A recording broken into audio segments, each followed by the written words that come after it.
With this introduction, let us start our enchanting journey to experience the splendor of Somnathpura. The main entrance is just about 150 meters from the main road. You can park your vehicle near the main gate.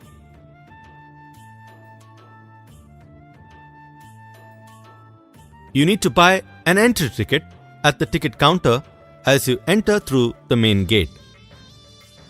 As you go another 80 to 100 meters from the ticket counter, you will see a huge old tree on your left and a tall stone pillar on your right. Just in front of you, there is an entrance supported by 4 beautifully carved pillars. Enter the temple through this stone entrance.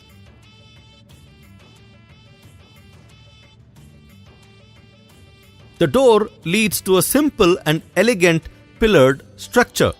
This structure has 16 pillars and is covered with stone slab. As you enter on your left, you will see a very old stone scripture. The script is in Old Kannada language, or known as Halegannada in Kannada. This gives a lot of details about the history and facts about the temple. Just in front of you is the beautiful soapstone temple, which is surrounded by a fortification of stone-walled rooms. The temple, along with surrounding fortified structure, is standing on a rectangular piece of land measuring around 60 meters in length and 50 meters in breadth. In comparison to Belur and Halebeedu, this is a smaller structure and also does not have substructures around the temple. Please climb down the 6 steps that lead you to the open space where the temple is standing.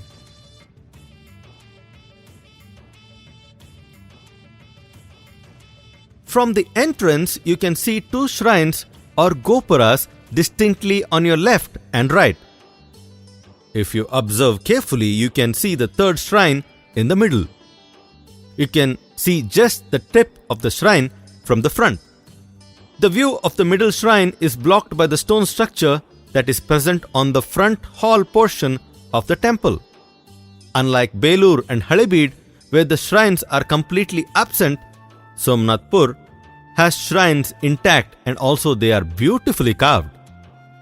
It is believed that the shrines of Belur and Halebeedu were more beautiful, but unfortunately these structures have disappeared over a period because of the initial invasion, destructions, and also because of the looting and plundering of the temple property in the 17th and the 18th century. Please proceed towards the first set of 5 steps to reach the raised platform on which the elegant temple structures stand.